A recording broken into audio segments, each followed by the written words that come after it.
Nah. Y'all ain't ready for this one. See, I was going to do this video.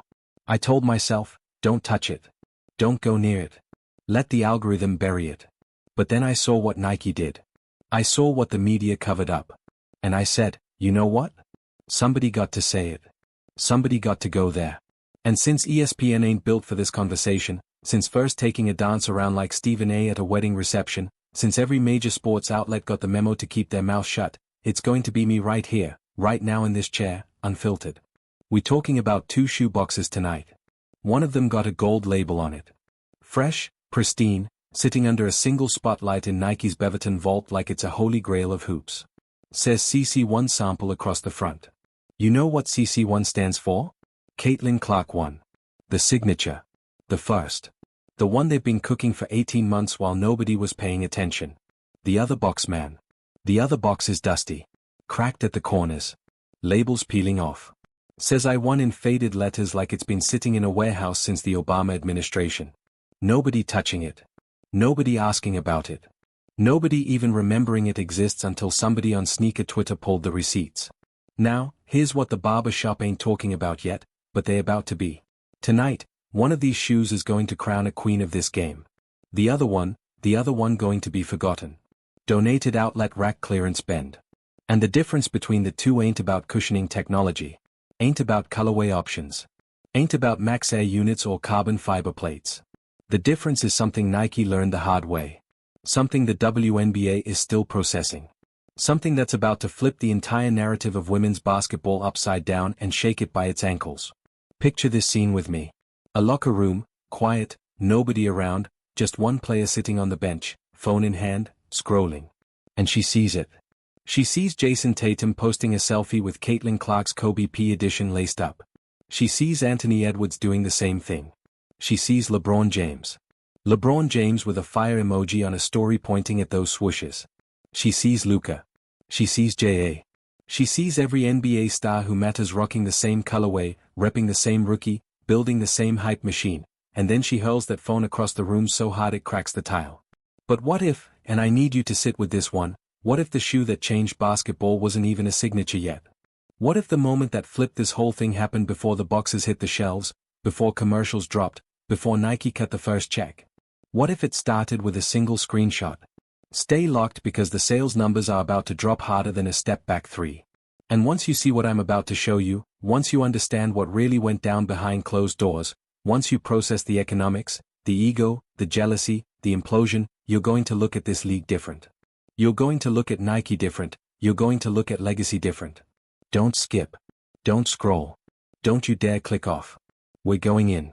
Let me set the stage proper because if you don't understand where these two came from, you ain't going to understand why one of them climbed a mountain and the other one fell off a cliff. I. Wilson, 6 feet 4 inches, South Carolina product, NCAA champion with Dawn Staley in 2017, first overall pick to the Las Vegas Aces. Built like she was designed in a lab to dominate this league. And dominate she did.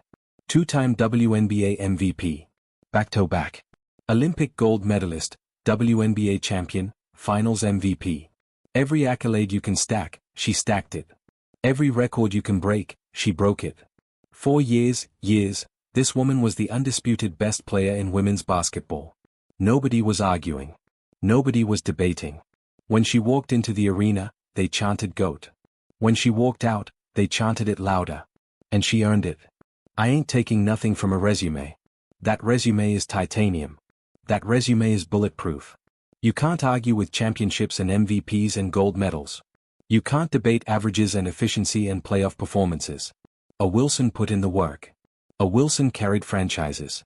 A. Wilson was a standard. But here's the thing about being a standard. Eventually, somebody else going to try to set a new one. Enter Caitlin Clark. Iowa guard, 6'8" shooter with range that don't make sense.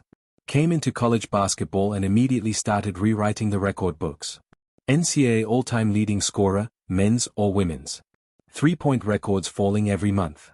Assist numbers that had analysts pulling up 1980s tape for comparisons. 2 consecutive national championship appearances. Sold out arenas everywhere she went. Every Iowa home game, standing room only, every road game, opposing fans showing up just to watch her warm up. And it wasn't just the stats. It was a style, the swagger, the confidence that said, I'm going to pull up from 35 feet and you're going to watch it splash. She had the IT factor. She had the crossover appeal.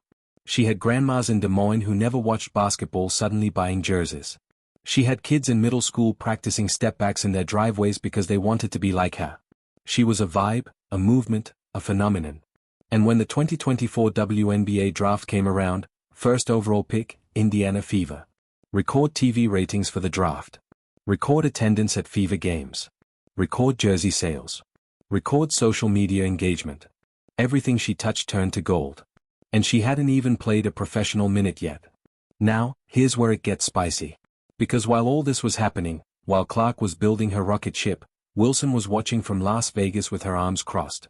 She had 2 MVPs. She had a championship. She had the resume. But every time she opened her phone, every time she turned on the TV, every time she scrolled through social media, all she saw was Caitlin Clark. Caitlin Clark highlights. Caitlin Clark interviews. Caitlin Clark think pieces. Caitlin Clark. Caitlin Clark. Caitlin Clark. And something shifted. You could see it in the interviews. The body language, the little comments that seemed innocent but had barbs in them, the dismissive tone, the eye rolls, the she ain't proven nothing yet energy. It was subtle at first. Then it wasn't. The hero of women's basketball was about to become the villain. Because when Nike handed them both the same contract length, same years, same structure, same pathway to a signature shoe, only one of them picked up the pen, ready to write history. The other one picked it up, ready to rewrite someone else's. All right, so you got the backstory. You got the setup.